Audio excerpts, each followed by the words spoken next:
chance to get a signing or something, but because so people can interact, so there's questions, and people can ask questions and they get a response and become part of the event. And I think for most of the people who come to these things, the lecture or the event is great, but the ability to be able to interact, I think, is really important.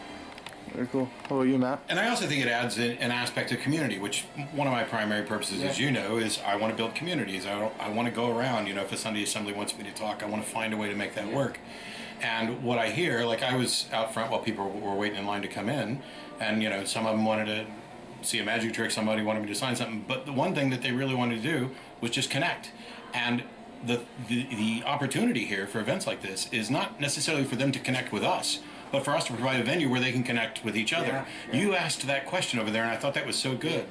Yeah, I think it's really important for this kind of community, for people to feel a sense of community.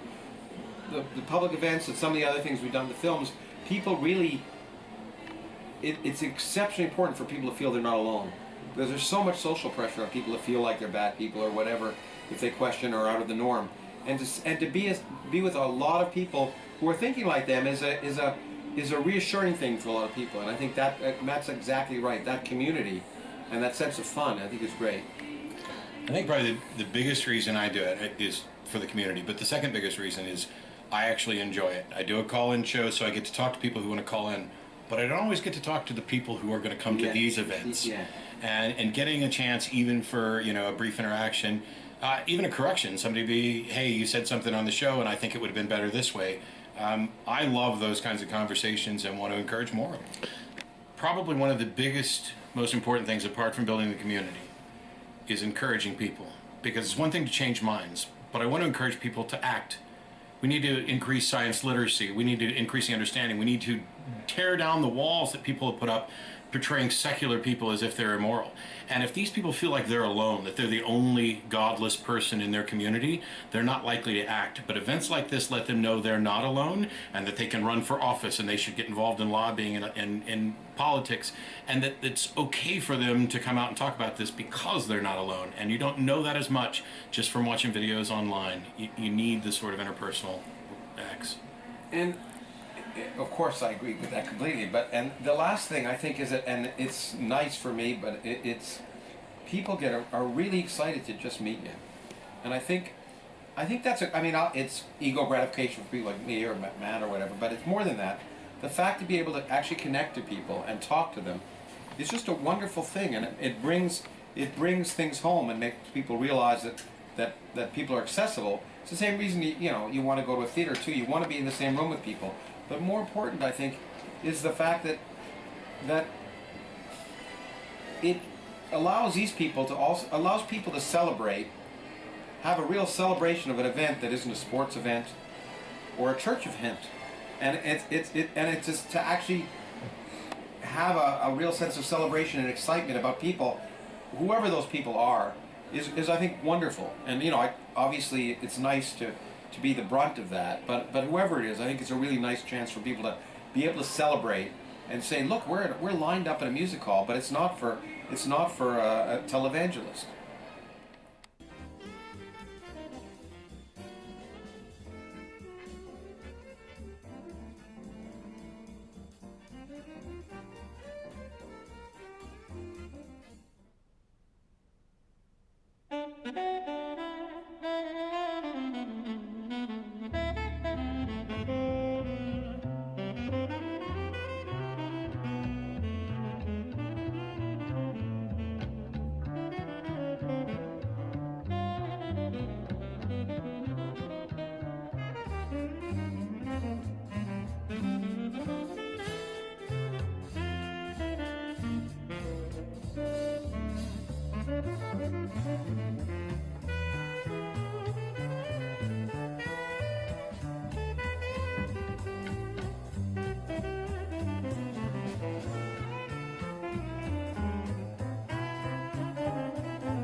crazy mushroom that runs underneath the earth of mine. Connected by a spider web of endless root systems, it's one of the largest living organisms in the world.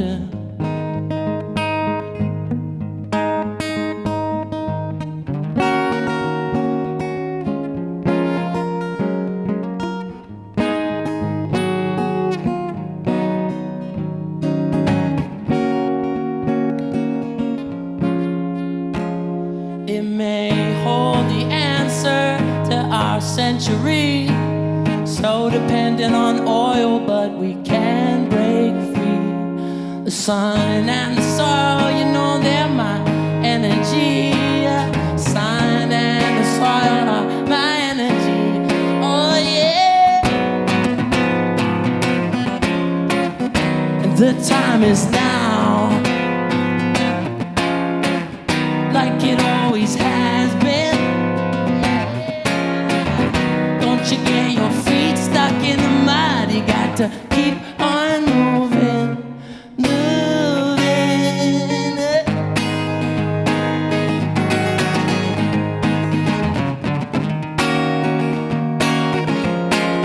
I keep my feet upon the pedals of my life. It's a battle to be free. It's a wonder how we wonder at all. Wonderment don't cease, and I'm wondering just what will become of humanity. There's too many gadgets, not enough food, grown from the land, sown by a hand, and I wanna love you from the bottom of my heart. Have I ever been there? So long ago I started falling. Oh, the time is now, like it always has been. Oh yeah. Don't you get your feet stuck in the mud, you got to keep on moving, moving.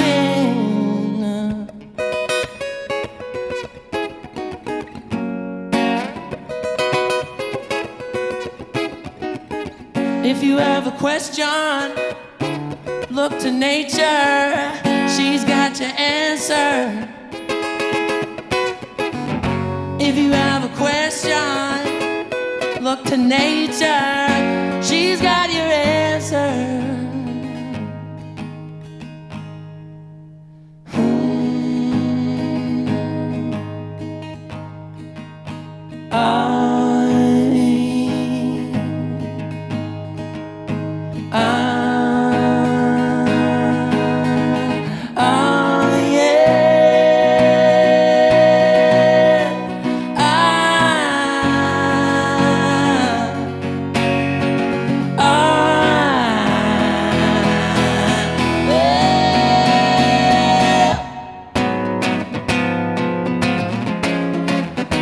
The time is now, like it always has been. Don't you get your feet stuck in the mud, you got to keep on moving.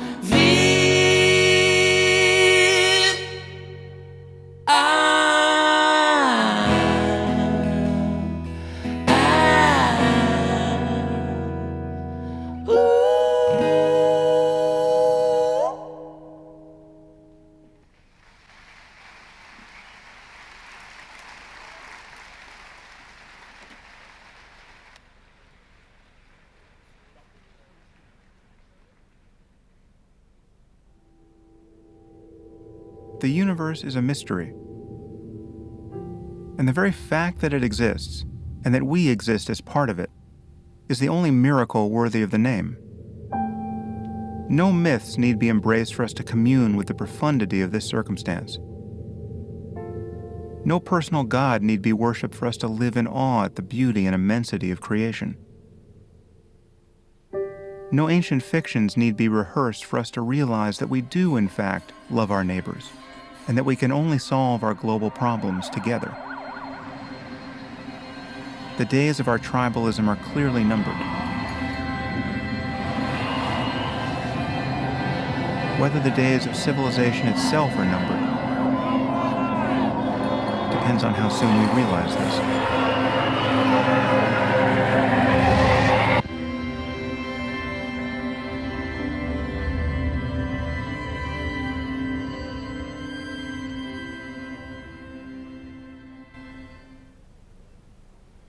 Ladies and gentlemen, please welcome to the stage Matt Dillahunty. Hey! Oh, thank you. Wow. Thank you. Oh my goodness. Let's have another round of applause for Tom Van Dursen from Small Town Artillery. He's going to be selling his CD out there in the lobby later on. Thank you guys very much for that warm welcome. I am thrilled to be here in London, and holy crap, this place is huge and it's full, and I love all of you. This is my first trip to London, so woo! I have spoken in the UK before. I was at QED in Manchester, and most of you probably realize this, but if you're from here and you have that wonderful accent, when you go over to my country, I'm sorry, you're going to be revered and respected. You're probably going to get laid. I came over to Manchester hoping that that worked in reverse. Not that much. And then when Brexit happened, I was sure that I was going to come over here and be revered as the sensible accent, and then we elected Trump, so screw it. I'm going to tell you a little bit about what's going to go on tonight. I'm here with two other amazing, wonderful people who you already know are here, because that's the reason most of you are here. We're going to have a conversation. I'm going to steer it a little bit, but we're also going to be taking questions from the audience a little later. I'll signal you, and there's microphones at the side. Just sit tight for now. But we'll come up and ask questions, and then afterwards there'll be book signing for the premium ticket folks, because we can't accommodate everybody, because, oh my gosh, I just still can't get, can I take a selfie? Is this, I know this is like a douche move, but I'm hoping, well, I don't want to fall off stage, because that'd be a great way to start. There we go. Wave. Hey. All right, now my wife's happy because she didn't get to come on this trip. This isn't about me, and to be honest, I'm not sure it's about any individual. The celebration of science and reason is a big deal, and we'll probably talk about a lot of subjects. On behalf of Pangburn Philosophy, thank you guys so much for coming out, and rather than taking up any more of your time, please welcome to the stage Sam Harris and Richard Dawkins.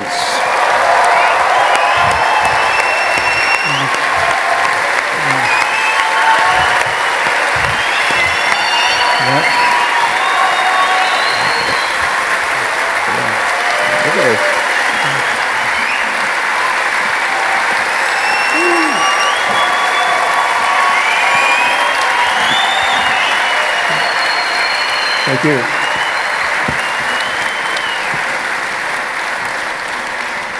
Maybe we should stop. I don't know if it's going to get much better than that.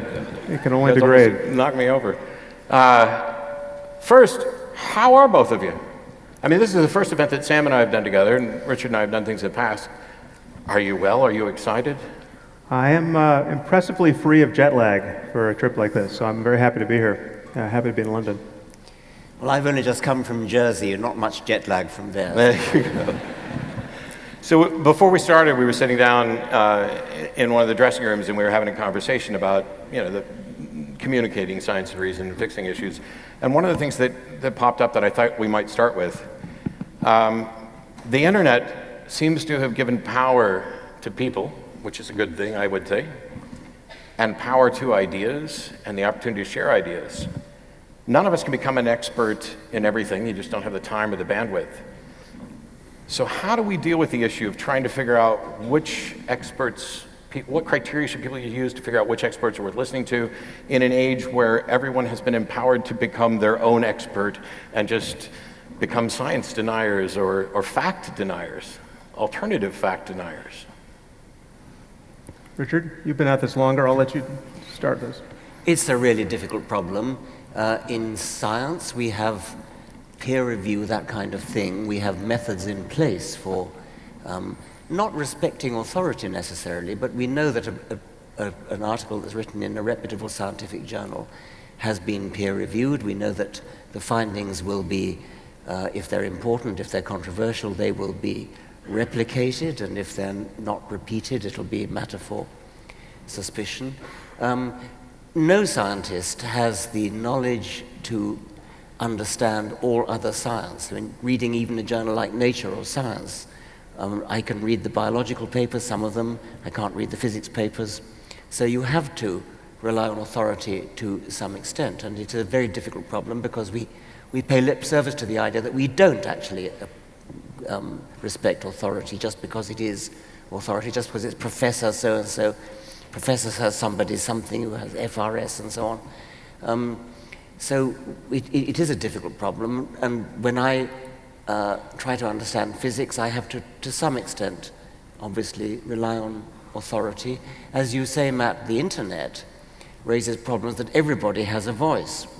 And fortunately, not everybody has quite the same reach as everybody else, but nevertheless, it is a problem, and we get politicians telling us things like, you are the experts now.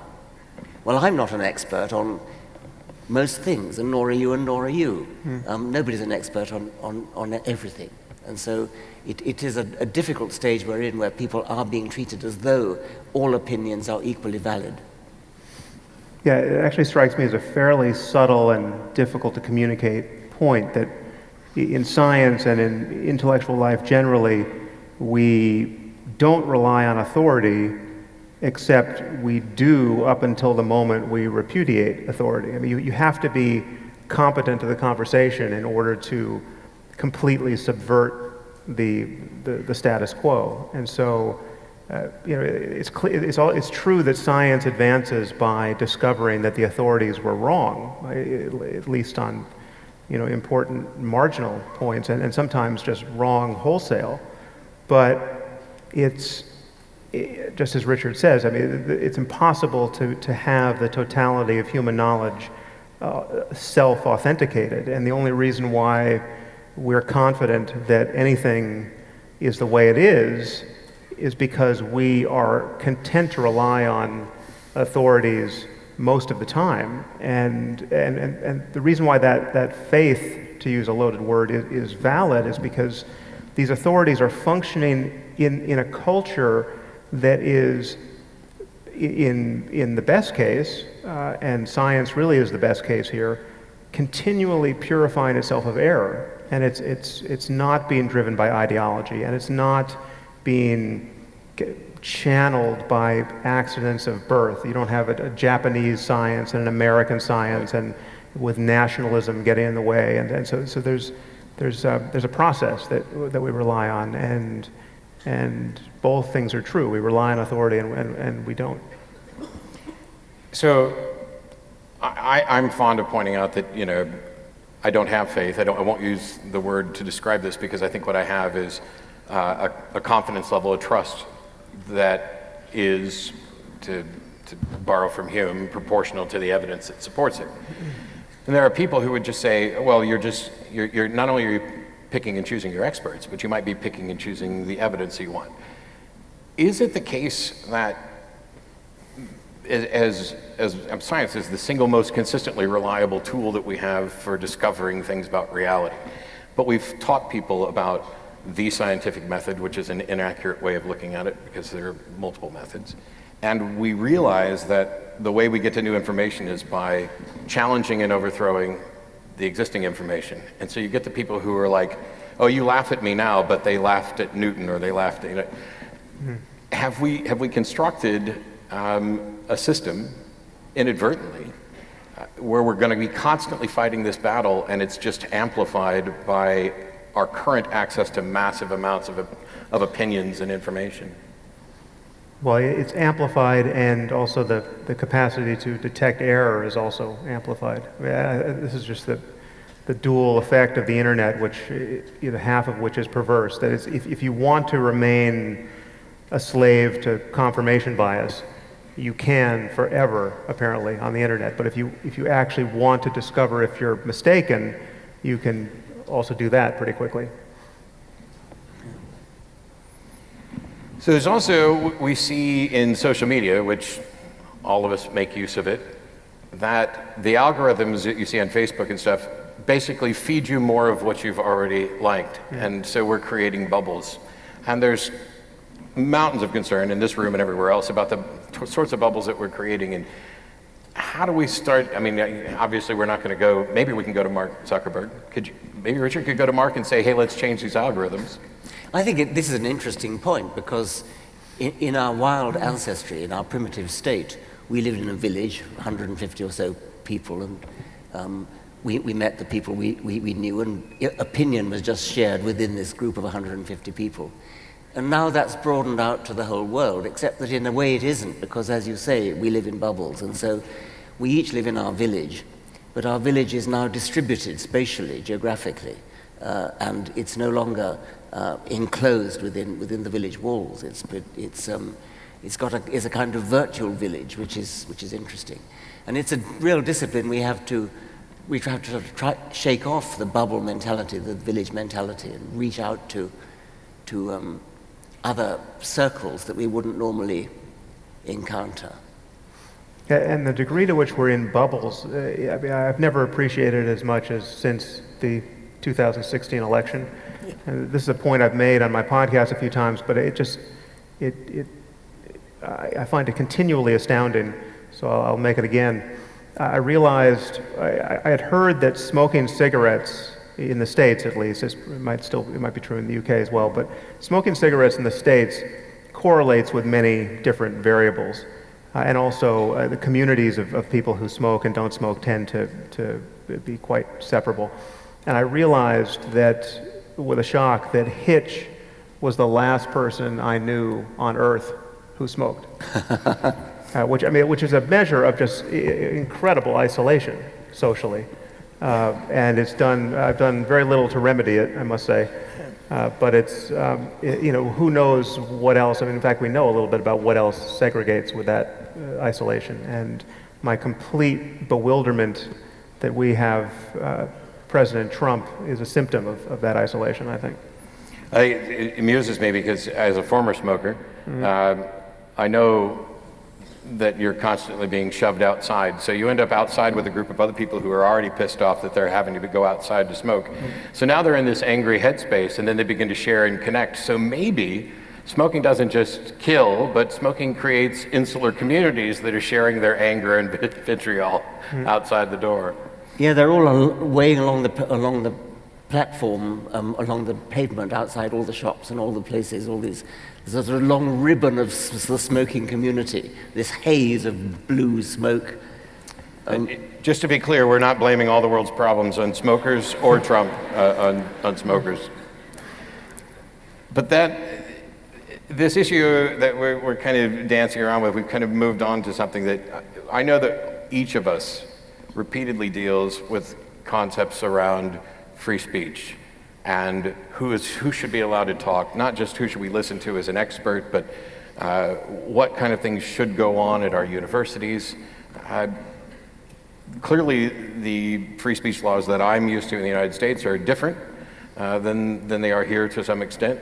I don't know because I'm not an expert, but there are places that are outlawing offense, the causing of offense, as if not just in the sense of blasphemy, but serious offense. That bothers me almost as much, if not more, than what we're seeing happening in our halls of higher learning. Where do you think we are? How did we get here, and what needs to be done to fix it? You're welcome for the fix the entire problem at once question. Well, I'm a little uncomfortable talking about this in the UK, where you don't have a Bill of Rights. So we're in very different situations, or importantly different situations in the US and the UK, and your libel laws are the inverse of ours. I feel like in the US we have a slightly better balance, as frustrating as it is to contemplate suing people for slander and then realizing there's absolutely no way to do that. whereas here you can sue and Well, the yes, burden's on them to I'm defend known to my themselves. cost, yes. Yes, I find for me the issue is not so much about free speech as freedom to listen. And when people are denied access to, when they're deplatformed, as I have been. Have you been deplatformed? No. It's quite In fact, an honor. what's strange is, and this is, you'd think we would have similar experiences here, I've actually never had a heckler. I've only had one, I think. So don't be the first. That doesn't count. Yes. I've only had one. That was in Oklahoma. Somebody who said, "You've insulted my savior." And I'm sure you have. I was quite keen to engage with him actually, but unfortunately the security people dragged him out. But I was deplatformed in Berkeley, California, and this hurt me because these were, as I thought, my own people. This was KPFA, which is a ultra-liberal radio station in Berkeley, California. When I lived there for 2 years, and I loved KPFA. I used to be a subscriber, they're subscriber only, and I subscribed to them. And so I felt hurt by that. I didn't think it was a free speech issue, actually. I mean, they're entitled to, it's a radio station, they don't have to have me on. But I did feel it was a freedom to listen. And people had paid to come to an event which I was billed to speak at. And I thought, this comes up again and again in universities, and I do feel that Berkeley, of all places where the free speech movement started, universities of all places are places where students ought to be exposed to opinions that they disagree with, opinions that they find distasteful or hurtful. And I think it's a betrayal of everything that a university stands for, that people are being deplatformed by students and prevented from, and other students are prevented from hearing what they want to hear.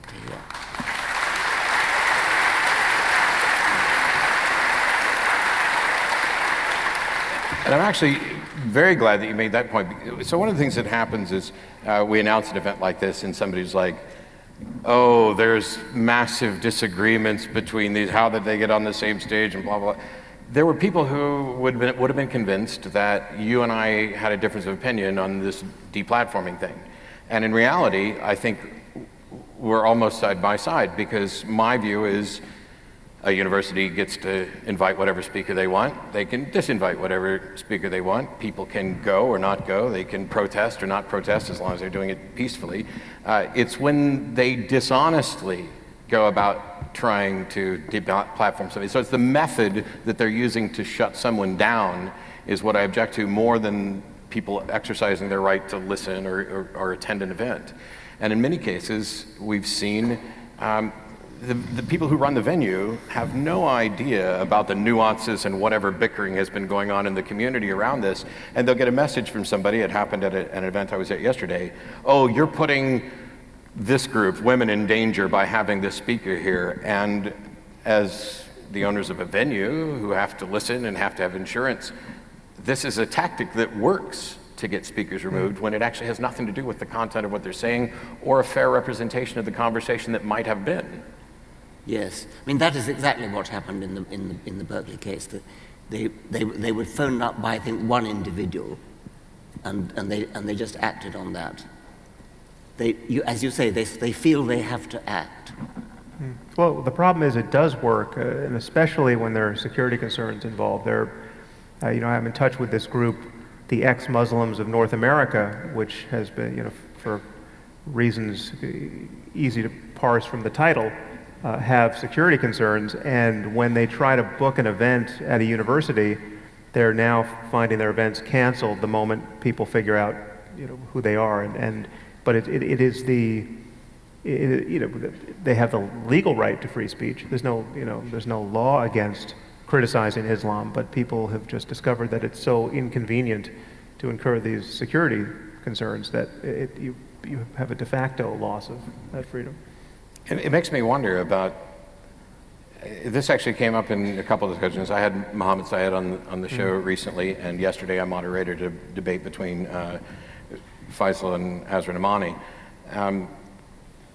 There's a lot of different perceptions about what Islam is and what Islam isn't. If I'd have said that faster, it would have been a good tongue twister. You would think that if we exercised our moral outrage against problems fairly, that it would not be the ex-Muslims, the ones who are trying to point out the problems, who end up deplatformed. That there would be enough, I realize I'm being a little idealistic and wide-eyed, that there would be enough genuine concern about humanity that we could have conversations on important topics and not be sidelining the people who are actively trying to work to fix the issue, because not every ex-Muslim is reactionary. Some of them are reformers or attempting to. Well, of course. There was a terrible episode in London School of Economics when Mariam Namazi, who is, I suppose, the leading ex-Muslim exponent in this country, was giving a speech, and she was barracked and heckled, and more or less the thing was closed down by a group of Muslims who came and I think tore out her microphone, tore out her PowerPoint so she couldn't speak, and she courageously soldiered on. But what was truly distressing about that was that the feminist society of LSE came out in favor of these Muslims. Feminists of all people who you would think would be disgusted by the sorts of way women are treated by Islamists. That I think was what was truly awful about that episode of, at LSE. Yeah, it's a point that people don't tend to notice, but the ex-Muslims are actually the most vulnerable and beleaguered community, because apostasy, as I'm sure everyone here knows, is thought to be punishable by death under Islam, certainly most interpretations of it. And so here you have a community that is threatened by the religious community they've attempted to leave, and many of these people are in the closet, they can't use their real names, and yet this is precisely the community that is attacked as Uncle Toms or racists or colonialist shills by so-called liberal non-Muslims. So they get it from both sides, and they have virtually no sanctuary but the secular community. This came up yesterday, and because I mentioned reformers, I thought maybe I would toss it out there. You may or may not have a strong view on this. Is there value in encouraging reform of Islam, and particularly extremist varieties of Islam? Or is that like trying to reform young earth creationists so that we end up with old earth creationists or day age creationists? Is it a better tactic to just continue to demand evidence for bad ideas and expose them, or are we willing to accept a softer, gentler version of Islam? Well, I think we can move on both tracks at once. My friend and collaborator Majid Nawaz is very much on the reform side, and his answer to this is, if you think reform is hard, just imagine trying to get 1.6 billion Muslims to apostatize, which is really the alternative. But obviously some people will apostatize when they're convinced that there is no God or no book could have been revealed by him. So I think you can make the argument both ways and simultaneously. Yes, I mean, the same argument comes up in the creationism debate. Should we ally ourselves with relatively sensible Christians who actually accept evolution, or should we say the whole of religion is bunk? And I mean, I have collaborated with bishops in opposing creationism, but on the other hand, I get what Matt is saying. If you encourage the sort of soft, wishy-washy Christian who actually accepts evolution but thinks somehow God had something to do with it somewhere along the line, maybe that's more damaging, and it's better to come out with all guns blazing against religion altogether. And I've done it both ways, and I can't decide which is the best.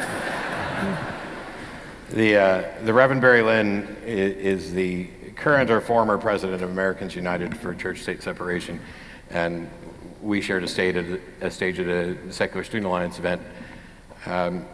And I like him, and we get along, and he's working on behalf of church-state separation, so it's great, but we disagree vehemently on whether or not there's a God. And so I told him that I have a goal of changing the entire world. I'd like to get rid of bad ideas, including religious ideas, wherever I find them. But I told him that his soul was safe from me because I want him as the theist supporting church-state separation that I can point to. So his will be the last soul that I try to debunk, so that we can continue to work together towards a good goal. So if it's the case that we can work down multiple tracks, one of the things that came up is, I talked about intractable minds, the ones that may not change. The thing is, I can't tell the difference. If there's two people standing in front of me, and one of them truly has a mind that will not be moved, and the other one could be changed, I can't tell which one's which, and I'm not necessarily sure that it's true that neither of them can change their mind. So I go with this assumption that their mind can be changed even if it's not by me or not right now. And if there's somebody who I can't affect, my goal becomes to try to change the world around them by dealing with the minds that can be changed. For both of you, when you've both had conversations with people who could best be described as brick walls, that you might as well have had the conversation on your own rather than to engage with it. What do you take away from that? How do you, does it get discouraging? How do you battle the frustration of the perceived futility in the moment against the clear advances that we might be making? Unfortunately, Dan Dennett is one of my brick walls on the topic of free will, and I'm his.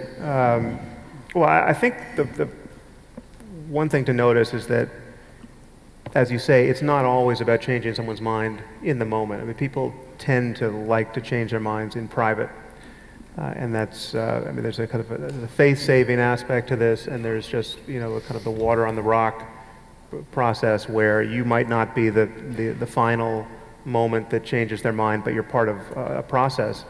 I'm always impressed, and I think we've talked about this as well, how few experiences I have where it's clear that someone came into a conversation with a very strongly held opinion, and by some process of reasoning, they, at the end of the conversation, totally disavow it. I mean, this is, I think I can count on one hand the number of times I've seen that happen. Yeah. But you and I are just inundated with the testimony of people who have changed their minds on these core issues through some process, and then the process often entails reading books or hearing debates, so it's like watching seeing a supernova go off or something. I mean, they're going off all the time, but we're not seeing them. A few years ago, there was a talk at one of the atheist conferences by a man. His talk was called "Don't Be a Dick," and he produced what he thought was an absolute slam dunk argument. He said, "How many of you in the audience, if somebody called you an idiot, would change your mind?" And of course, nobody would. But I felt that was a very unfair tactic, because if I tell somebody he's an idiot, and I don't do quite those words, but if the effect of what I'm saying is that he is an idiot, I admit I'm not going to change his mind.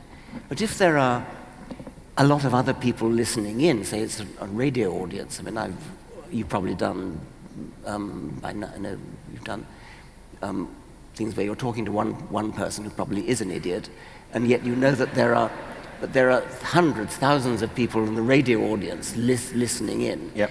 You haven't changed the mind of the idiot, but you've probably changed the minds of all the other people who are listening at the same time. And so this is...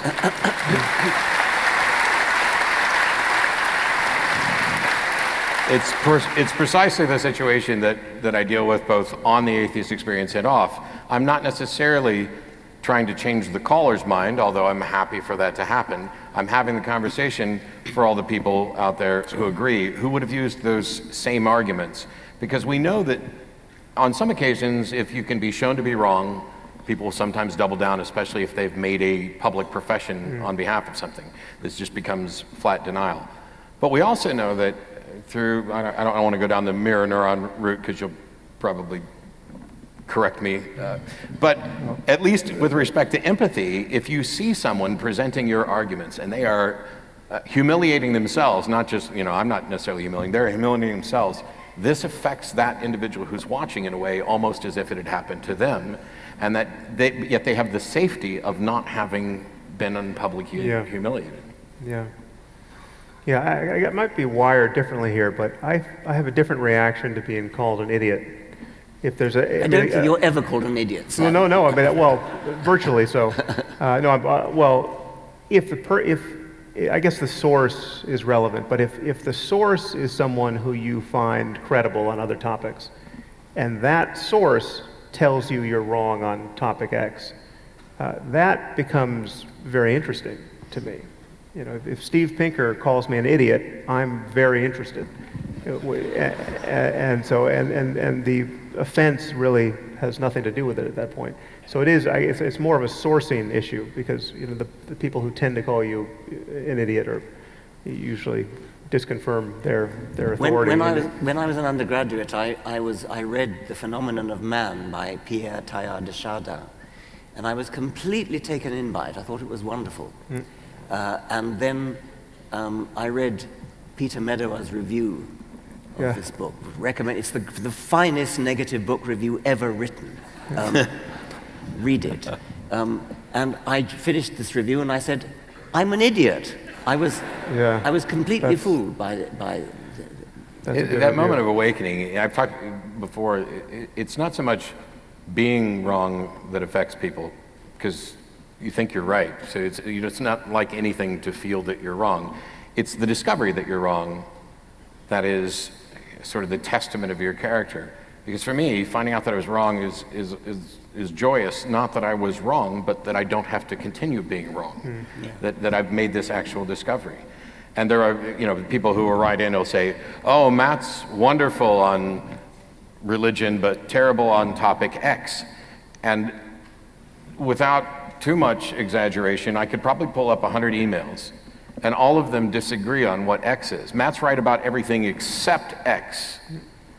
I want to get all of them together in a room so they can argue with each other, because every one of those X's is covered by somebody else. You might be wrong about everything. I am. That's compatible with the data. At least I can't show that I'm not. It's interesting psychologically that we all have this experience of being proven wrong, and that's interesting. But I'm more interested in what we do with this sneaking feeling that we might be wrong. I mean, that's psychologically and culturally, that is a far more well-subscribed state of mind, and it's, I think, very consequential. Because, well, obviously, when you're unequivocally wrong, well, then, I guess some people manage to ignore this, but there's not a lot to do. I think I just lost. Oh, there we are. There we go. But most of us, most of the time, live with opinions that are not so well vetted, and I think it's good to be skeptical of thoughts that come out of your mouth or hit the page, or that you find yourself affirming, which if suddenly a very smart expert in the relevant area stood before you and said, "Well, have you really thought that through?" If you break out into a cold sweat at that point, it's worth sort of calibrating your conviction on those points, I think. I think there's a phrase that I've heard over and over that feeds right into that exact moment. Because theists' arguments, or at least the ones that I deal with on the show frequently, there's almost a script. And my job, or my goal most of the time, is to get them off the script, because I care more about getting them to think about it rather than parroting what they heard from some apologist. And when you start getting them off the script, seems to me the most common reaction to that, which may be them mulling over the possibility that they could be wrong, is to just say, "Oh, that was a trick question." there's a defense mechanism there, as if there's, I'm not even sure what a trick question is. I asked you, okay, please explain what you believe and why. What was tricky about that? And yet this seems to be perhaps a defense mechanism that creeps in at those times. If we, I don't know how many others, how many more defense mechanisms like that we might find, but I'm constantly looking for ways to combat them, constantly looking for ways to have a better discussion. Doesn't mean I'm going to have a good discussion with every single person, but if we see these same trends over and over, how do we, or maybe there's no answer, but shouldn't we try to identify those trends in the actual thought processes and attack those perhaps more than the facts surrounding the underlying belief? Yeah, it's more about process than about facts, because the facts change and there's always new ones coming in, and so it's the process by which you are vetting your opinions that I think is crucial. And I think it's useful to ask yourself, and it's useful to ask someone you're arguing with, what would have to be true of the world for you to admit that you're wrong? Yeah. In what sense is your view on this topic falsifiable? And often there's no answer to that. Often there was, especially in the case of religion, you'll get people who actually sign on this dotted line. They'll say, there's absolutely nothing in the world of my experience that could change, that would falsify my belief in Jesus, say. And if that's true, well then that's proof positive that it's actually not based on any engagement with the world of your experience. Although what I'll hear sometimes, the people who will do that have true and unfalsifiable position, but they'll go then to personal experience. For example, Ray Comfort will tell you there's no way you could prove to him that Jesus doesn't exist because he's as real to Ray as his wife. And even when I tried to point out, you can introduce me to your wife and I can meet her and talk to her, right? You can't do that. It doesn't phase. And when not to continually use my mother as an example, sorry mom, not that she'll ever frickin' see this. But she will say she doesn't care about the Bible. She doesn't, she does, but she doesn't care if you can point out problems with it. Doesn't care about philosophical arguments. Doesn't care about the logical arguments. She sees Jesus working in her life every day. And even if I were to try to go down the route of, I'm willing to accept that you have experiences that you are claiming and attributing to Jesus, I just wonder what the justification is for that. That has no impact on her. It may be me, that I should never have these conversations with my mom. But that's the path that it often goes down when they start seeing this doubt mechanism coming in of, oh no, it couldn't be true because of this experience that I have. As skeptics, as critical thinkers, I don't know, in much the same way that I talked about perhaps not addressing the facts as much as the mechanisms, I think there's a value for a campaign to teach people to stop being so confident about their interpretation of their personal experiences. Because all of us seem to be an argument from ignorance. I experienced this, I have no explanation for it, therefore it must be God, or therefore it's a ghost, or therefore this pill worked, or this whatever worked. Yeah, well, yeah. And I think I have to confess that if I'm asked what it would take to falsify my non-belief in God, or what it would take to convince me of anything supernatural, I find it very hard. I used to think it'd be easy. You just God would appear in clouds and chariots of fire and things. Well, that's a start, isn't it? I used to think that, but I've seen so many good conjuring tricks where you absolutely swear blind it's supernatural, and yet we know it's a trick. I suppose if Jesus came down in a chariot from a cloud, that would do it for me. But I want that piece of video excerpted and put on YouTube. I still think, actually, a more plausible explanation than anything supernatural is natural we don't yet understand, and so a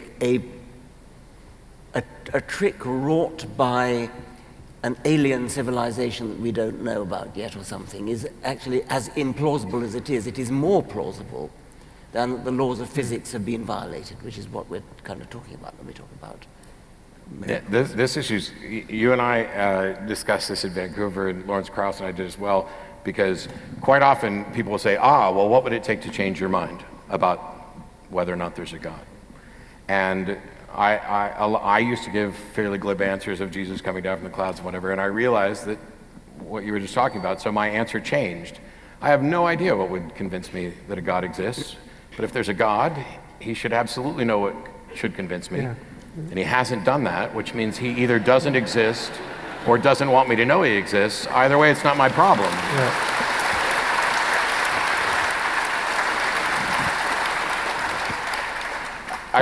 We're going to keep talking. I want to give people the opportunity to start. Don't make a mad rush, but you can start lining up for questions at us. But I had something for Richard that we both kind of talked about earlier, because it came in. Sam had tweeted out, hey, what do you want us to talk about? And one of them that came in, which I have virtually no input or thoughts on, is the future of human evolution, what we might see in the future. I guarantee that'll come up from the audience. It always does. I'm preempting it so that those people don't have to walk up to the microphone, and we can talk about that in the interim. Okay. Well, if you're talking about a real major evolutionary change comparable to, say, the increase in size of the human brain that's happened over the last 3 million years, if you look 3 million years into the future, would you expect the brain to have sort of ballooned out like the Mekong? And the answer is yes, only if the selection pressure in favor of braininess is maintained. There must have been, during the past 3 million years since Australopithecus, there must have been a selection pressure such that the brainiest individuals survived better and had the most children. Is it the case in our world today that the brainiest individuals... Okay. Enough on that. I suppose you could imagine that if we colonize distant planets, maybe even Mars, such that there's very little gene flow between the home planet and the colony living in greenhouses on Mars, that you might expect to get some interesting evolutionary change due to the reduced gravitational field, more spindly legs, a more sort of spider-like form of the human body rather than the rhinoceros-like form that you would get if you were colonizing a planet with a very much stronger gravitational field.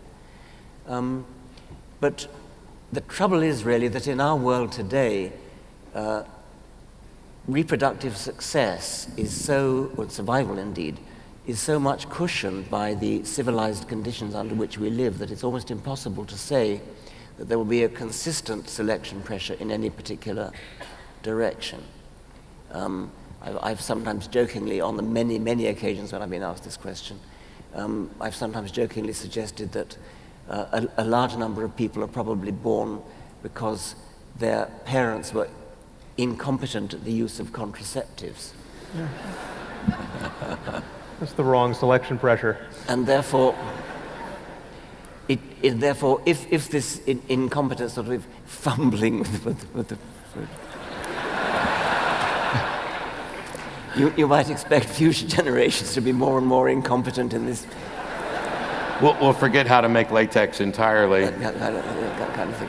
But I mean, that's really an absurd example to illustrate the point that since we live in conditions when, well, in a particular case, what it takes to be incompetent is going to change by the decade, let alone by the millennium, let alone by the million years. So, in a million years' time, conditions will be so different because of civilization. Conditions will be so different if we're still around at all, which is a moot point. That it's unlikely that any selection pressure that's going on now will still be recognizable then. And so I would not even begin to make a forecast as to what's going to happen. So let me throw on my quasi-creationist beanie. And instead of speculating about perhaps features or what might happen, because they try to make a distinction between species and kind, whatever, what time frame, let's say we colonize Mars and now there's no more interbreeding, what kind of time scale are we looking at to where we might be seen as completely different species, independent? That means the time scale until the point where we can no longer interbreed. Yes. Well, it could be as quick as 10,000 years, I suppose. What's the time scale for no longer wanting to interbreed? Surely that's measured in beer. Yes, yes. Actually, no. Isn't it the opposite lesson based on what we apparently did with the Neanderthals, or they did with us? Yes. Well, we now know that we did interbreed with them. Yes.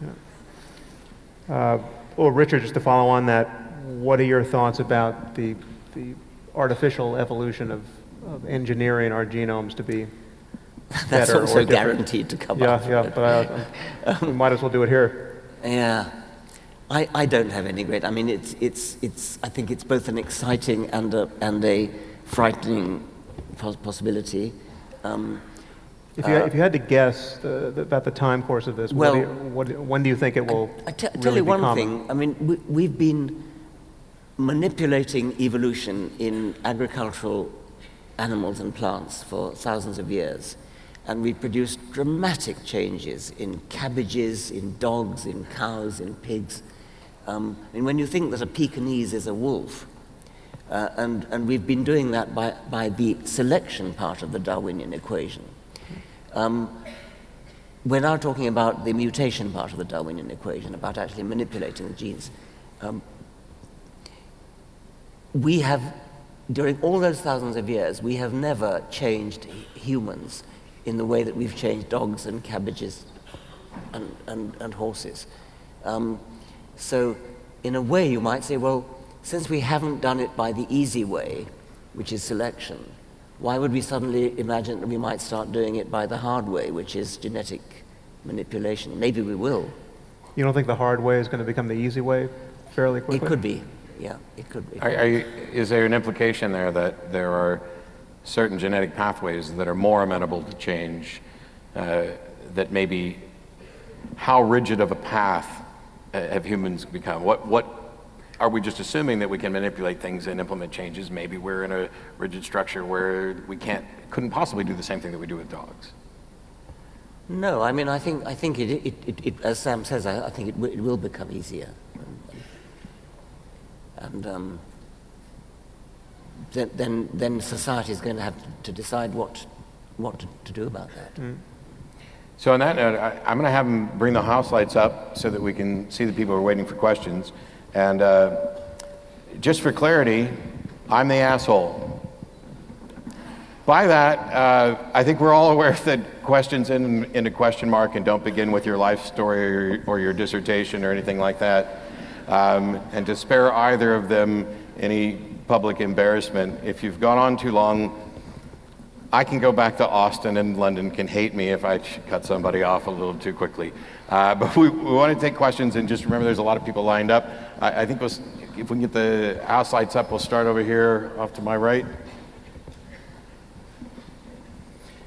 And by the way, sorry, I'm good at interrupting. I do it on this show all the time. You can say your name if you want to, but if you have a question specifically for one of us, please say so, because we're going to avoid all three of us answering everything so that we go on all night. Great. And could we please have the house lights up? Yeah, I just want to say that I'm really thankful that you had already addressed the question of what would change your mind, because I had a dilemma which question to ask coming in. I consider myself agnostic, and my question is regarding the future of agnosticism and atheism and this whole difference. I myself, however, have never read the Bible, nor the Quran, nor any other religious text that claims a lot of, has very unscientific claims in it. But I also know a lot of religious people who believe all these crazy claims, who have never read the texts. So my question is, does one really need to have read those texts to be in one or the other category? And what do you think will happen in the future when we have virtual reality and crazy entertainment, which would make people less likely to read the books themselves, like what was 100 or 1,000 years ago? Okay, that's two questions that may not necessarily be in the same. Who wants this? Do you need to read the holy books? No, I mean, clearly people are getting their religious worldview from more than just the books. And there are, as you say, there are people who might even be fundamentalist in their religion who are pretty unschooled in what it's actually in the text because they're getting it in church or synagogue or mosque. I think it's in the U.S., you might know this better than I do, but it's something like 50% of the population can't say who delivered the Sermon on the Mount. That's impressive in a country where 83% are sure that Jesus rose from the dead and will be coming back to earth. So there's a mismatch there. But I think it's useful to read the books because it's not so much so much all the bad things that are in the books from my point of view. It's all the good things that aren't in the books that an omniscient being definitely would have put in there. I mean, that's the deal breaker as far as the credence given to the claims of revelation. It would be so easy to write a better book than any of these books, especially if you were omniscient.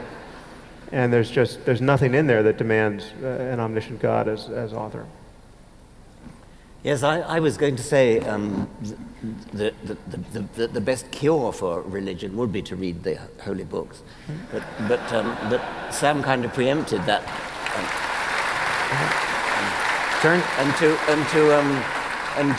And just to cap the story about the Sermon on the Mount, my British foundation, the Richard Dawkins Foundation for Reason and Science, did a survey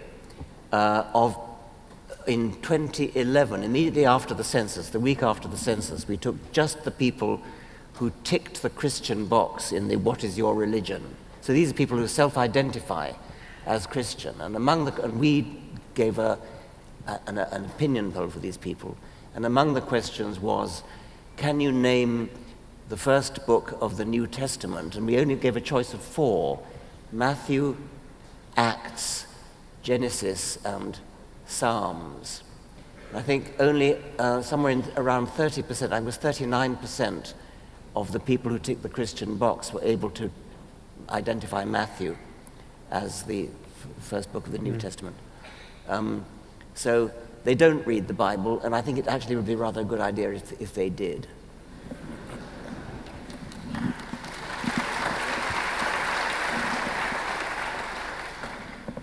Hey, so first of all, thank you. My question's for Sam.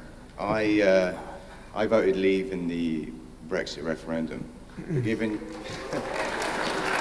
thank you very much. But given your friendship with both Richard and Douglas Murray, if you'd had the vote, which way would you have voted? I guess my brain has to segment in two there. I really have to plead ignorance here. I have a... Exactly, exactly.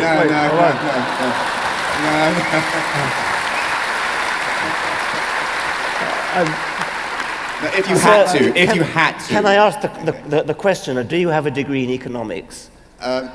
No, I don't, but I trust people like Douglas Murray, who I think is a genius, so I voted. Well, I am an immense fan of Douglas's, and he may even be here tonight. I have to plead ignorance on this point. I really don't. I don't consider myself informed enough to know what the likely consequences were at the time of the vote. I mean, what a truly intelligent person and well-informed person would have thought at the time of the vote. But nor do I know where it's all going. But I have a bias, which is that an integration of our world is generally speaking, a good thing, and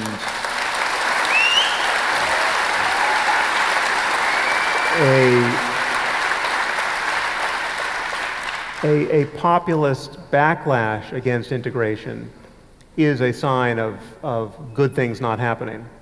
So when you think about the solutions, the likely solutions to problems that exist at a global scale, I think those are almost certainly, this is almost a tautology, those are almost guaranteed to be global solutions. And if we can't integrate enough to actually execute on global solutions in a timely way, that's going to be a disaster for us. So I think my bias is definitely toward integration. And so I can't say that I know Brexit is the death knell of civilization, but you know, just if I had to toss a coin, it would probably come up on the side of being worried by that trend. So. Thank you very much. Mangle a metaphor.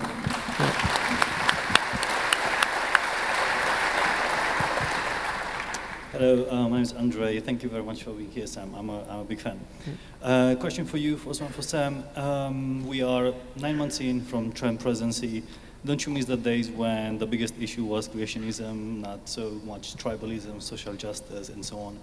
And what should it be if the next presidency would be Hillary Clinton to do in order to change those voters, that those voters should not vote for Trump again? What should that presidency do for those voters? Did you just suggest that the next president might be Hillary Clinton? No, like the Democratic Party, I mean. Oh, what do the Democrats need to do to avoid? Yeah, there another 4 years are a of few Trump? things more impossible than that Hillary Clinton might be president.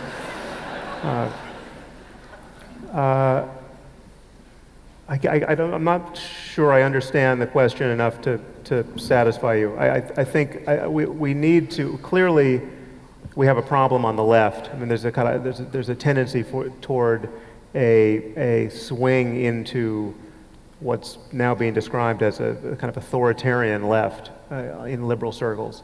And an intolerance of free speech is the most salient symptom there on college campuses. And that definitely worries me, because that's precisely what is not going to give us an answer to populism and authoritarianism on the right. It's not, you know, Trump wins, has every advantage in his response to that kind of irrationality on the left.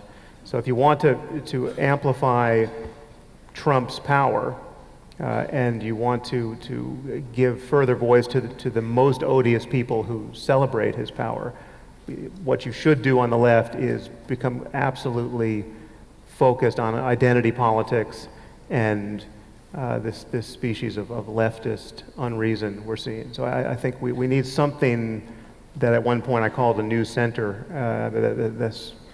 This phrase has exactly no traction, but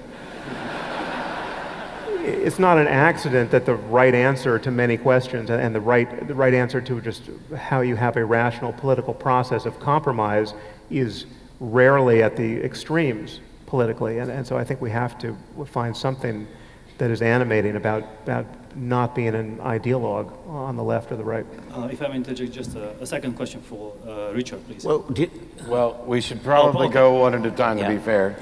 And actually, to spin off of something that Sam said, and I don't know that this is a significant point of disagreement, I'm definitely on the left. I don't think that'll surprise anybody. However, I'm also been attacked by people on the left. And amongst some of my friends who raise legitimate criticisms about the manner in which some people on the left are engaging or encouraging disengagement, they move to a new center, or let's define this. I don't do that. I stay on the left, I'm clearly on the left, and then I point out all the crap that's wrong on the left. I spend as much time probably addressing irrationality and dishonest argument from the left as I ever would on the right, and the same thing applies with regard to religion. Dealing with theistic arguments after 13 and a half years of doing the show, it's trivial. It's almost boring if I didn't make a game out of it, which we can talk about another time. But I find myself engaging with other atheists, other skeptics, other secularists, because I hate bad arguments, but I hate them most when they're coming from the people who are ostensibly part of my group or agree with me on the issue. I don't want lack of belief in God to be so poorly argued for that we're providing ammunition to the opposition. And I can be opposed to fascists and opposed to Antifa and not think they're the exact same thing, or just like I can be opposed to cancer and athlete's foot and not. But the thing is, if the people with the truly bad ideas that are terrible for the world, objectively terrible for the world, are working within the bounds of the law and are less likely to cross boundaries of reason than those in opposition are, who are engaged in hyperbole and zero nuance. And if you are not absolutely in agreement with me, you are the end of the world. I've been called a Nazi sympathizer just for suggesting that maybe I shouldn't run around and punching people that I disagree with. That was enough. But I'd rather stay on the left and point out the problems on the left rather than trying to create a new center, which I would still think would be defined as like old left. That new center is old left.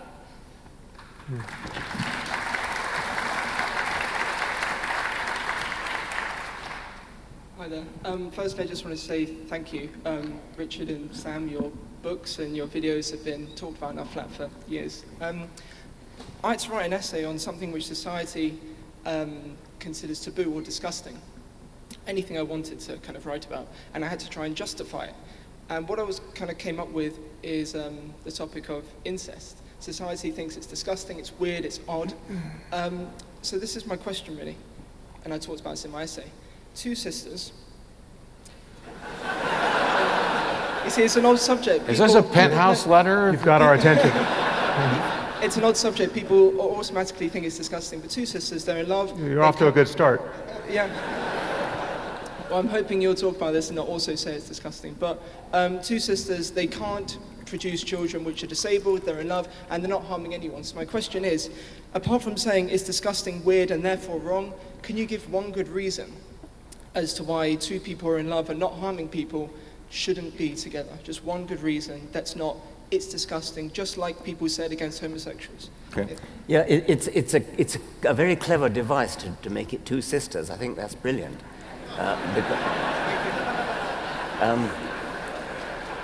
And I think that this beautifully points up the difference between absolutist morality, where you just say it's disgusting, the yuck factor, and utilitarian or consequentialist morality. I think you're absolutely right. I can see no reason at all why these two sisters shouldn't marry if they want to. So, it's another great clip. I suppose if I think that stands. Yeah. That's going to be great on YouTube, Richard. We could make it better by just agreeing with him. Well, one thing I would add here is that disgust as a moral emotion is obviously this is part of our evolutionary inheritance, but it is a very bad machine for producing moral wisdom. And what is disgusting in one context or in one cultural context is often not in another. And I think there is a truly universal way of solving the question of how to maximize human well-being. It's not even to say that there's only one right answer, but there's certainly wrong answers. There can be many right answers, and there's certainly many wrong answers. And they're wrong not just for you and me and everyone in this room, they're wrong for everybody. Cutting the head off your child is a bad way to raise that child to be a functional adult. And so that's wrong answer number one. But this issue of incest, in this case, this is a thought experiment that the psychologist Jonathan Haidt has used to great effect to produce a phenomenon that he calls moral dumbfounding, where he'll produce an example like that, and he'll ask people whether it's right or wrong, and they'll have a very strong disgust-based sense that it's wrong, but then when told to give a rationale for why it's wrong, they basically come up with this very lawyerly opinion that is just a kind of confabulation. It doesn't really intersect with any kind of moral philosophy. I think one of the consequentialist point I would make is that in the local case, it might well be not wrong for two people who can't have kids and can't suffer in any way to be prosecuting their taboo love for one another. But I think part of the consequences are just what happens to society, what happens to other relationships, what happens. I mean, you're in dialogue. You're not in a moral solitude usually with your behavior. And so, I mean, another example is, why when someone dies, why don't we just chuck their body in the garbage, right? I mean, so it's all the same to them. There's no one to suffer that desecration. But the point of treating a dead body well is because of all the good it does for the living, right? The way it honors our relationship with the people we still love and have spent our lives connected to. So, not just the people in their life, but that individual as well. This question's come up to me. Yeah. Sam and I advocate for very almost identical versions of consequentialism. If you live in a society where you know that there's a likelihood that your body's just going to be thrown in the trash, or that your organs are going to be farmed out, and this isn't what you want, you have a particular view, this diminishes the quality of your life while you're living. If you live in a society where you understand that we're going to respect the wishes of people after they're dead, this increases the well-being of your life while you're living. That is not inconsequential. That's something that you have to consider. It's not just about the other people in their life, it's about the quality of your life leading up to your death. If you were living in Logan's Run and you knew the secret, oh, sorry, spoiler, they're going to be killed.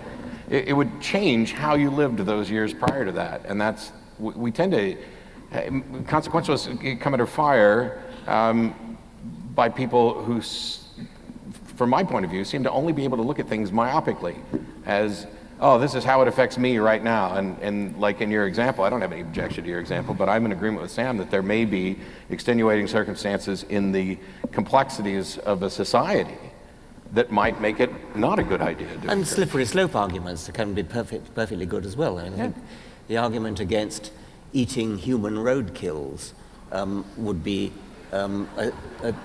where there's nobody to mourn them. There's probably an argument against using the phrase even, I would think.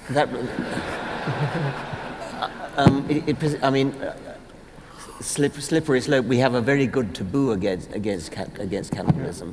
In the case of the taboo against incest, I was about to say, I remember I stopped myself, maybe there's a slippery slope, but I can't actually think of it in that case. I can't think of this case of two sisters marrying, what the slippery slope would look like. I think Matt just gave it. If behind every closed door there might be two sisters having sex, that would diminish our quality of life while alive. I'm not quite sure that's what I said, but I'll go with it. There is a slippery slope. I mean, if you allow two sisters, then you kind of then you get mother and son arguing for it, and of course that's not right. Sure, but we're not going to spend the rest of the night going down that slippery slope. I thank you for your question. Thank you. And I want to move over to this side. Thanks for waiting while we talked about all kinds of stuff. Good evening.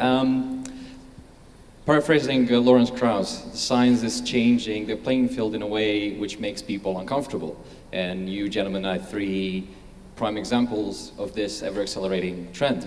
So Richard Dawkins says we are survival machines meant to propagate genes in the gene pool. Sam Harris says the self is an illusion and there might not be free will. And Matt Dillahunty says there's no God, the universe doesn't have a purpose and doesn't owe you anything. How do we address this discomfort and nihilistic views that some people might have in transitioning out of religions or dogma? And maybe you have sometimes these thoughts, and how do you fend them off? Thank you. I'm glad you asked this. I don't know how well you paraphrase any of the three of us, because we're all going to nitpick this, but this issue of meaning was something that we talked about that we wanted to address tonight. Issues about death and nihilism and the fears of, oh my gosh, you are insignificant to the universe. How can we better deal with those? Well, we might have slightly different answers to this, but I think it's worth acknowledging that it really is a problem. I mean, the way I view secularism and even atheism specifically, these are not answers to the problem of living a good life. And that is a problem every one of us wake up in the morning trying to solve. You have to you have to find some game to play in this life that is satisfying. And it's a genuine question, you know, how to get what you want out of life. And there's a deeper question about whether or not you want the right things, right? Is there a deeper game to be playing that you're not aware of, or you haven't learned how to play?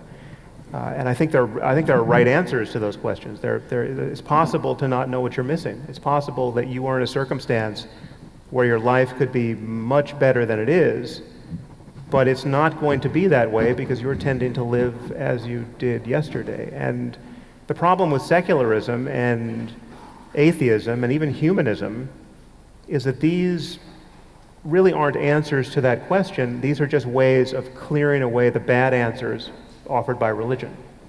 And the religious answers are bad for many reasons, but they're bad because in their substantive particulars, they're almost certainly untrue, but there's a diversity of religious answers which are in zero-sum contest with all others, and therefore they're divisive, and they amplify the tribalism we see in the world. So this problem of how to live a good life is a real one, and into that space cleared by secularism and atheism and the criticism of ancient bad ideas has to come something. And for some people it's science, for some people it's art, for some people it's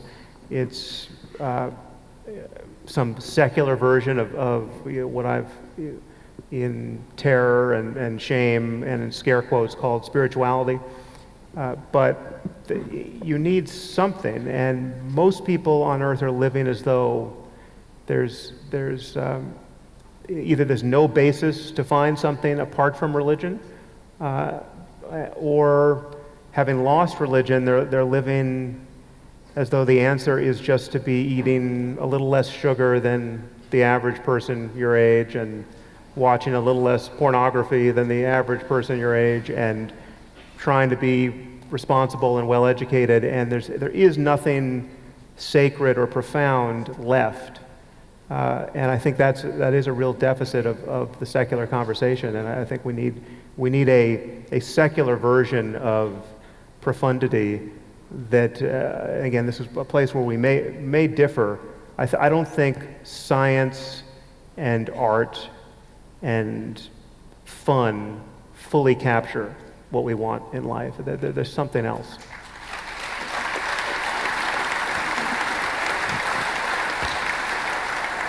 The particular example the questioner threw at me was my view that we are survival machines for our genes, which many people think is bleak, and Sam's view that we have no free will is bleak.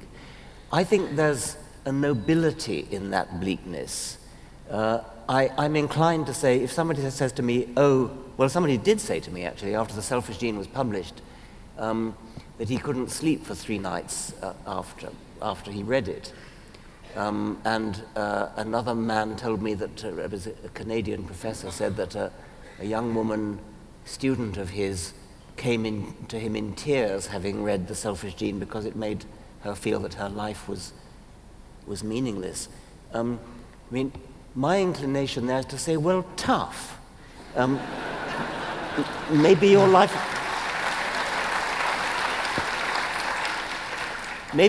is meaningless, but you need to change the way you look at your life, because what's true can't be changed. I'm reminded of the 18th century wit, I forget who it was, who a lady said, "I accept the universe," and he said, "By gad, she'd better." That was my sort of first reaction. But actually, accepting the universe, accepting the truth of the universe, accepting the truth about life, bleak as it may be, there is a nobility. You stand up and face into the keen wind of the truth. And I think that is a noble and an actually aesthetically pleasing thing to do anyway. So I don't want to hide from the truth. I think that the truth can be hard, but there is nobility in accepting it. And I think that's somewhat the meaning of Darwin's famous closing words of The Origin of Species. There is a grandeur in this view of life. So I think that maybe I differ slightly from Sam on that.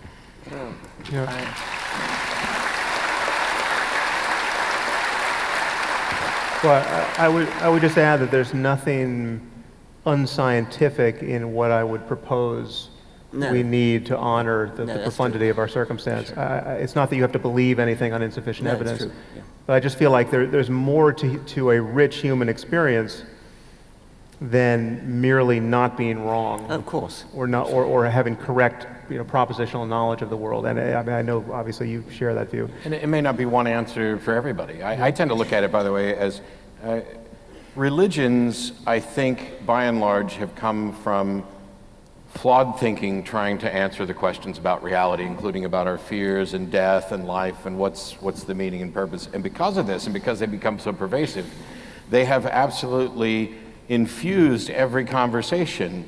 Even if you're not a religious individual, you're surrounded by people, and they've passed on as memes to address, oh, well, you can't have meaning unless it's this type of meaning that is encapsulated within religion, when there may be other meaning that's valuable. By poisoning the well with religious ideas of the way things ought to be, it seems to increase this frustration when we find out things don't work the way religion thinks they ought to be. And it's the example I've heard somebody say once that religion poisons you and then offers you the cure, and I changed that to say that religion convinces you you're poisoned when you're not and then offers you the homeopathic remedy. And instead of going down that route, it's going to be difficult to take people who have had these ideas that where the entire conversation has been colored by religious claims about the way things ought to be. It's going to take work, and that's why I hear from people who've been atheists for 50 years and wake up with nightmares of hell or frustrations about nihilism. And I would say, I'm sure we'll get into this at some point, maybe not tonight, but Dennett would point out that the conversations around free will have been similarly poisoned by the things that we want about free will, that we want to have moral responsibility. And I don't think that free will in any libertarian sense is required for that in the first place, nor do I think it exists. So I'm kind of in the middle ground on that, and I don't want to go down that path since we all answered this one, but we'll... Yes, sir. Hi, this is a question for Sam. You were all talking earlier about authority in science and on social media, who to trust. I was wondering who you thought had more authority in general when it came to metaphysics, an expert scientist or an expert philosopher? Well, it depends what you mean by metaphysics. People use this word in a wide variety of ways. Can you unpack that? I guess the reflection on physics as a whole. So would someone who had first-hand experience with experiments and stuff as a physicist have some sort of greater authority in that regard? Well, it's not really a matter of granting authority to any one discipline over another, or one person over another in any kind of generic sense. I mean, the person who has the most authority for me is the person who's making sense at that moment. So in the moment, even the greatest authority stops making sense, right? He or she's got about 2 sentences to solve that problem before my faith in their view of at least that topic begins to erode. So you're sort of as good as your last sentence in this game, and that's what makes it thrilling to actually have public conversations with people who are smart and who have a lot of knowledge to bring to bear on a topic.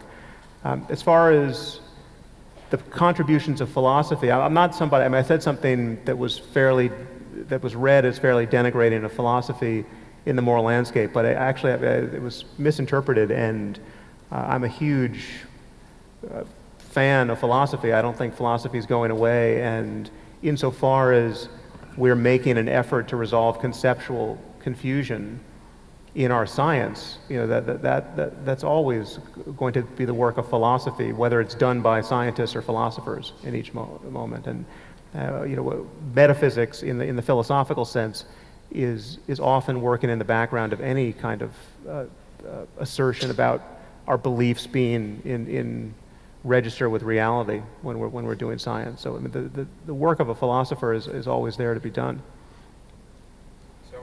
Ooh, I lost my mic there. Yeah. I wanted to point out we've got about 15 minutes of questioning left, and as a reminder, there'll be book signing up there for those people who are part of that. But so I will do my part to keep my answers maybe even non-existent, but at least brief. And we'll try and do the same by keeping questions short so we can get to as many people as possible. Yeah, I'll give you an easy one. I just wanted to bring up the animal issue. I'm not like a militant vegan or anything. But Richard and Sam, you've both interviewed Peter Singer, who's somebody who intuitively I sort of not sure about. And then I find myself really unable to sort of disprove or things which he say seem quite logically sort of consistent. And I was just wondering, talking about brick walls earlier, are we all brick walls on this topic? Why is society so stuck, and where do you see it sort of going forward from here on this issue? Specifically on the food issue, or? Well, this particular question comes from an argument I had over foie gras, which I guess is quite an extreme case. You are a hard case. Yeah, but it's a continuum, I guess. But on the food, go on, whatever you want. Surprise me. You weren't eating that foie gras with Nazis, were you? Well, Singer can make you very uncomfortable because his arguments take you to an extreme point of criticism with respect to your own daily ethics, and yet it's hard to find fault with them. I think his shallow pond argument is among the best in moral philosophy, and I don't think there is an adequate response to it. This doesn't relate to the issue of food. Just for those of you who don't know the shallow pond argument, it's worth a moment. Singer asks us to contemplate what it would be like to, let's say, I told you now, I came to this auditorium, and on the way I passed a small child drowning in a shallow pond. But I was late, so I just left her there to drown. Actually, my most important concern is I didn't want to get my shoes wet. They cost a couple of $100, and this seems a shame to waste a pair of good shoes. Now, you would rightly view me as a moral monster for having that sort of inner life, and yet if I told you I received an appeal from UNICEF or some valid charity which said, if only you gave us $200, you could save a human life, just like this one, and they even provided a photo of a child. And I told you that, I get those appeals all the time, and I sometimes send money, but sometimes I don't, and I happen to throw this one away. That's sort of the common experience of humanity at this point. We're all that moral monster. We know there's something we could do to save a life that we didn't do today because the mechanism is there to do it. And Singer asks us to square that seeming paradox, and it's only the paradox is only reduced infinitesimally when you add things like, well, this is a life that's near to you versus one that's far away. I think the future for a truly moral species is in taking more and more of Singer's arguments on board institutionally, where we are allocating resources in a way that could withstand that kind of analysis, and we're doing it, and we're not requiring each of us to be a saint moment to moment, but we're just requiring that our systems function with that degree of moral wisdom, and I think we're far away from doing that, but that is the goal. So I think he's ultimately right on most of those points. I think Peter Singer is a very good example of philosophy at its best, and as Sam says, it's extremely difficult to fault his arguments. They're immensely persuasive. I'm not quite sure why you need to be a philosopher. You just need to be a clear thinker. I mean, you don't need to actually have read a lot of the history of philosophy, I think, to be able to come up with arguments as he does. Question I asked mostly about the animal issue, and You know, I'm struggling with trying to be more vegetarian than I was, and at home I'm pretty much entirely vegetarian now. I tend not to be vegetarian when I go out to dinner with other people. So it's a sort of step in the right direction, but it's not a big enough step. I think I'd like everybody to be vegetarian. Then great chefs would start creating dishes that are less boring.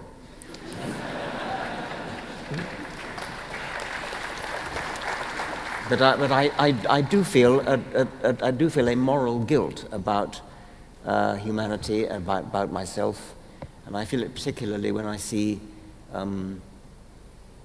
those lorries going off to the slaughterhouse with eyes peering through those little slats, and animals being crowded and in there. there might be a technological fix for that too. There's this movement now it was called cultured meat, it's now called clean meat, and there's some startups in the US, maybe there are in the UK, that are trying to grow actual animal protein in a vat, yes. they're not associated with that would be animal. wonderful. And by the way, we could revert to an earlier discussion about the yuck factor. There's no reason at all, of course, why you shouldn't have tissue culture of human meat. Another point that again, that would be we will see on YouTube. So instead of human roadkill, it's human lab kill. And that's just the kind of question that moral philosophers like to deal with, and rightly so. So. Yes, sir. Yes. I would like to hear your thoughts about the distinction between a set of ideas and the people who subscribe to them. Because I know that when you're criticizing a set of ideas, you could be called stuff like gross or racist, but the standard response seems to be that, oh, I'm not criticizing people, I'm criticizing the ideas. But I think that while it's true to some extent, it's also a bit of a cop-out, because if a set of ideas is truly horrible, then the person subscribing to those would, by consequence, be a horrible individual. And well, no. I mean, not because necessarily. Look, think of what happens when someone actually changes their view. I mean, there are people who were. I don't mean that it's not open to change, but well, I was just wanting to hear your thoughts about that distinction and the controversy surrounding it. I tend to try not to assess people in that sense of you're a good person, you're a bad person. And instead, it's you're advocating for good things or you're advocating for bad things, rather than trying to sum up. Even in the heated discussions or something, you might say, oh, you're an idiot, or that's moronic, or whatever else. And I've done it. I've done it, surprise, on the show. But it is still a give-up move. It's probably born more of frustration. I've always advocated for addressing ideas instead of the people. I try to avoid summarizing that. I'm going to fail. But as Sam was interjecting, the fact that somebody is currently advocating for bad ideas, that alone isn't enough for me to determine the content of their character.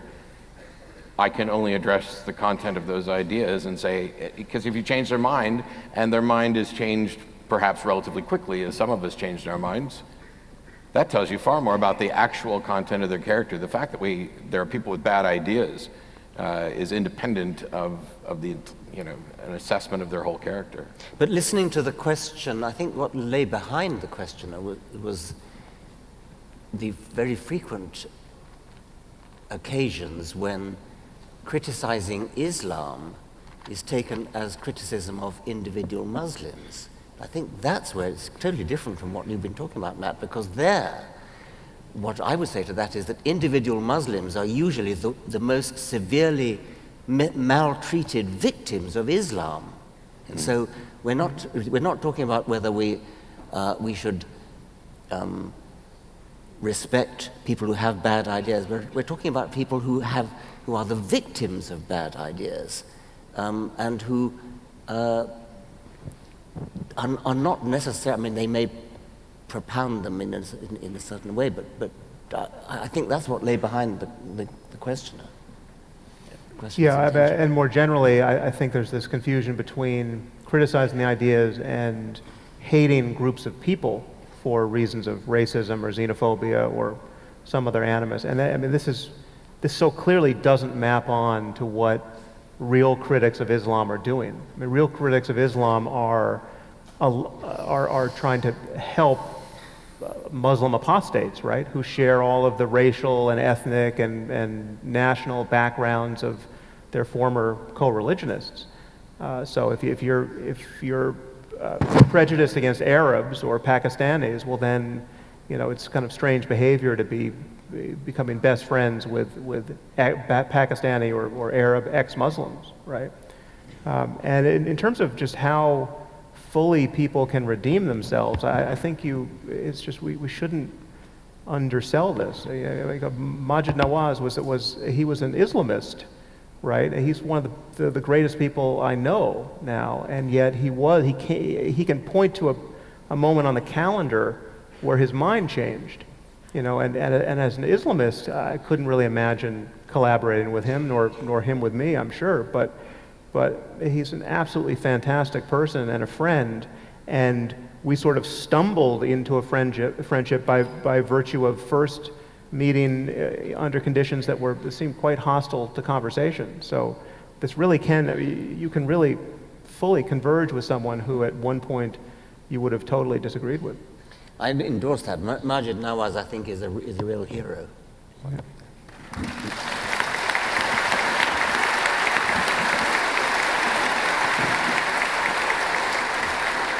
And I want to say there's at least a chance that your question is the last one, not to put any pressure on you.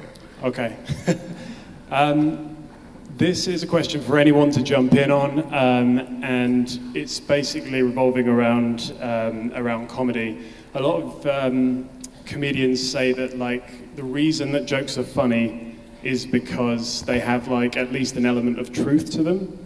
So I wanted to ask what you all think of the role of ridicule and satire in changing people's minds. I think ridicule and satire is great, and I think it's our greatest weapon against religion. There's so much food for ridicule. There's so much opportunity. It kind of touches on the last question about the difference between ridiculing individuals and ridiculing ideas. Exactly. I'm a fan. And if an idea is ridiculous, it's deserving of ridicule by definition of the absurdness of it. But it attacks the issue in a way that may be safer than a straightforward, oh, this is wrong and here's why. It may not only be more effective, but it may be safer because we can laugh at stuff. We can laugh at, transubstantiation or, when Elvis died for my sins, he stayed dead type of things. The ideas are fun. I'm fine with ridiculing. I love it. I love satire and all that. I don't know that it's the starting point. But I also don't know that it's not the starting point. We had in the secular and atheist community for years, and probably still, disagreements over whether there should be firebrands or diplomats. And then you started labeling who's a firebrand and who's a diplomat. Well, I'm both, depending on the situation and who I'm talking to. And I think that we need as many different honest avenues of attack as we can find, because people believe for different reasons and they're going to stop believing for different reasons. There's people I'm never going to convince that Richard's going to convince. There's people who neither one of us are going to convince that Ricky Gervais is going to convince with a joke. Why not? What's the problem with having multiple paths of attack? Instead of saying, well, you firebrands, you're the bad atheists, or you diplomats, you're the conformists, the peacemakers, you're letting them get away with the softer version of their religion. I think that's the time. Oh, one more. I can't see that. We'll do one more on that side really quick. Or is it? So first of all the people behind me, we're at a celebration of reason, and they believe in miracles. Sam, I'm a fan of yours. I'm one of the small percentage of people that pays to enjoy your podcast, and I even tweeted you to invite you out to dinner in London. You spoke before about the two possible tracks in terms of influencing change of Islam, reform, or just abandon it. Surely you might be missing a trick, which is that these 1.6 billion people Their religion is wrapped up in their culture, in their identity, in who they are, their food, their communities, their values, or their perceived perception of those things. And surely, and it plays into the question that before you stood here before me, when we are engaging, whether it's on YouTube or in a conversation with somebody who professes to belong to that community, whatever their beliefs, we need to be sensitive to the way they perceive themselves. So, for example, a Muslim person may consider themselves to be a Muslim, and there's nothing they can do about it. They were born that way in the same way as I was born as a Caucasian. And doesn't that come back into that question about people feeling it's personal against them when you attack their religion or their belief or their lifestyle?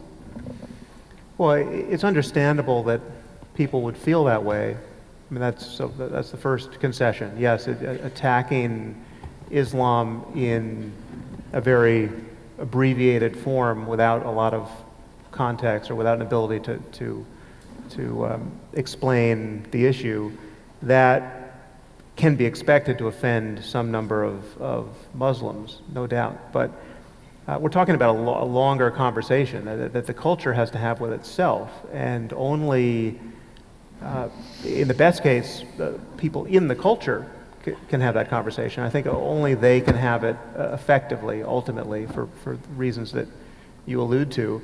But there's nothing, the worst beliefs can be dissected out of any religion, or they can be just ignored. I mean, they don't even have to be edited out of the books necessarily, although that would be convenient. And it is a problem that they're not edited. It's a problem that there's a tradition that we can't edit these books because they're a matter of revelation, because then fundamentalism becomes kind of like the reboot procedure on culture. If you just put people on an island with a copy of the Quran, the Islam they will very likely create out of assiduous study of that text will be the sort that we should be most apt to criticize. So it's a problem that you can't Bowdlerize Scripture. But no, when you look at the life of an ex-Muslim who still is very much in the community, who has relationships with current Muslims and speaks the language and loves the food and loves the architecture, and I mean that's their world. That's the front line of this conversation, and that clearly that's a change that's happening and can happen. And then there's again the other track, which is the Muslim reformer, the person who hasn't disavowed the faith necessarily, but for whom this is a person for whom it's absolutely clear that we don't want to live in a world where you cut the hands off of thieves, right, or kill apostates, or even more edgier still, you want to live in a world where women are the political equals of men, though you can find precious little reason to do that on the basis of a study of the Quran and the Hadith.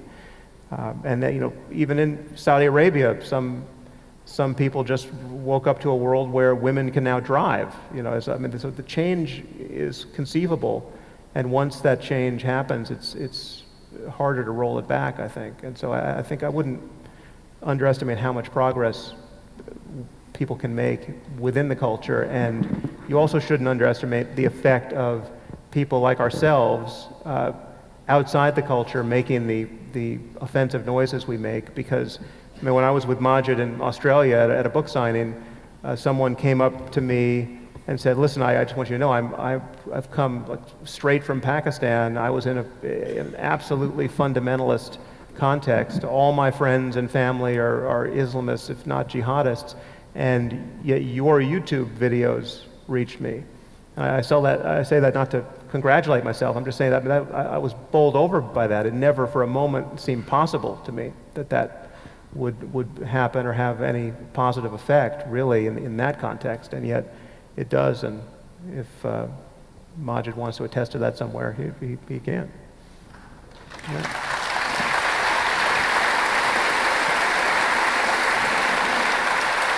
Can I put in a little boast as well? There is no official Arabic translation of the God Delusion. There is an illicit, bootlegged PDF of The God Delusion in Arabic, which has been downloaded 10 million times. Yeah. And Great. and a third of those in Saudi Arabia. On that note, my apologies to the people standing in line. I'm told there's a young man about 5 up that line that we're just going to move to the front and give to the final question to.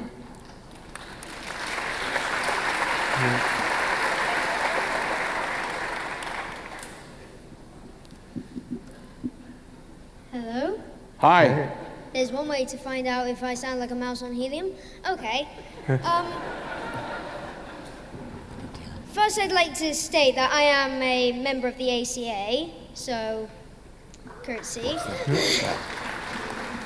But my question for you is, I've had Christian prayers come into my school. I've had Christian priests and even a Christian pop group come into my school. I'm wondering what you would think if I were to say that maybe a Muslim pop group were to come in my school. What do you think that teachers and everybody else in the school would be supportive of that, or would they see it differently from anything else?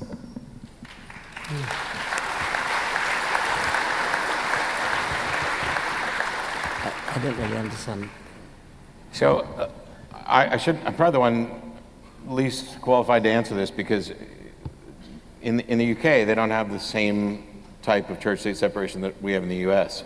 And it's been very effective, because when the Christian groups come into schools to do things that they ought not be doing, but nobody really cares about because we're just going to go along with it because our culture, one of the most effective counters to that has been Satanists.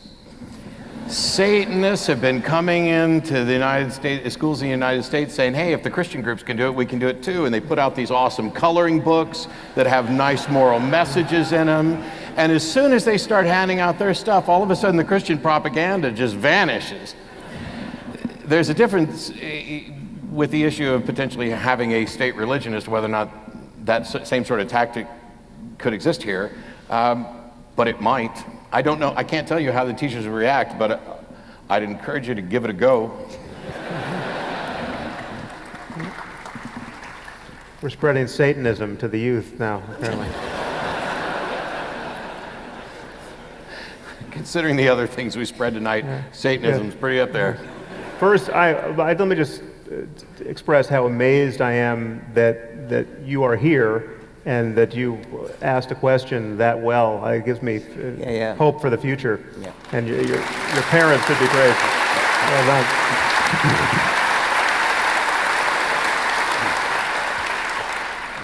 Thank you, that means a lot to me. I'm on top of the world, Ma. All right. If there's nothing more to add, did you guys have a closing statement for the crowd that you wanted to make? Nope. Been a great crowd. Thank you very much. Thank you all for coming. Thank you guys so much. There'll be book signing up there. Sam Harris, Richard Dawkins. Woo! Thank you. Well done. Thank you guys so much. Thank you.